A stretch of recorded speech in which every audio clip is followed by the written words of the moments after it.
அஜித்துடைய ஒவ்வொரு முக பாவனைகள்ல சூப்பரா பண்ணியிருக்காரு. எனக்கு ரொம்ப ஆச்சரியம் வந்து அஜித் ஓட ஆக்டிங்ல வந்து அந்த காருக்குள்ள வர்ற காட்சியில வந்து ரொம்ப சூப்பரா பண்ணியிருக்காரு. ஆனால் ஆரவ் கேரக்டர ஹேண்டில் பண்ணதுல வந்து நிறைய நாடகத்தனமா இருந்தது. அது வந்து இல்லாம இருந்து அது அப்பட்டமான தமிழ் படம் அப்படிங்கிற மாரி தெரியுது. அதெல்லாம் தவிர்த்துக்கலாம். ஏன்னா, அதெல்லாம் தாண்டி இன்னைக்கு வேற ஒரு இடத்துக்கு தமிழ் சினிமா போயிட்டு இருக்கும்போது, இந்த நேரத்துல மகிழ் திருமேனி இப்படியான ஒரு காட்சிகள வச்சு தவிர்த்துருக்கலாமோன்னு தோணுது எனக்கு. இந்த மகிழ் திருமேனி தான் நம்ம திருப்பி திருப்பி குற்றம் சாட்ட வேண்டியிருக்கு.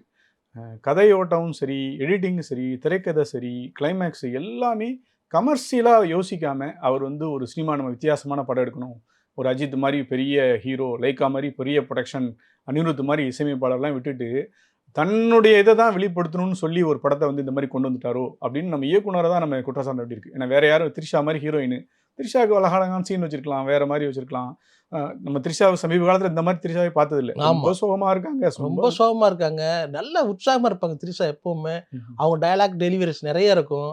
வேற வேற வேரியேஷன்ல அவங்க முக பாவங்கள் இருக்கும். ஆனா இந்த படத்துல ஒரே மாரி வர்றாங்க. என்னென்னும் பல பஞ்ச் டயலாக் அதே மாரி. உங்களுக்கு ஏதாவது மனசுல நின்னுதா? அஜித் இந்த இடத்துல பஞ்ச் பேசுவாரு, இந்த இடத்துல இது பண்ணுவாருன்னு நம்ம ரொம்ப எதிர்பார்த்தோம். பஞ்ச் டயலாக் எதுவுமே எதுலயுமே இல்ல. எதுலயுமே பஞ்ச் டயலாக் இல்ல. ஸ்டைலிஷ் சீன் ரொம்ப இல்ல. இது ரொம்ப வந்து அவங்க ஃபேன்ஸ வந்து ரொம்ப ஏமாற்றம் பண்ணிருச்சோ! அப்டிங்கின்னு எனக்கு தோணுது.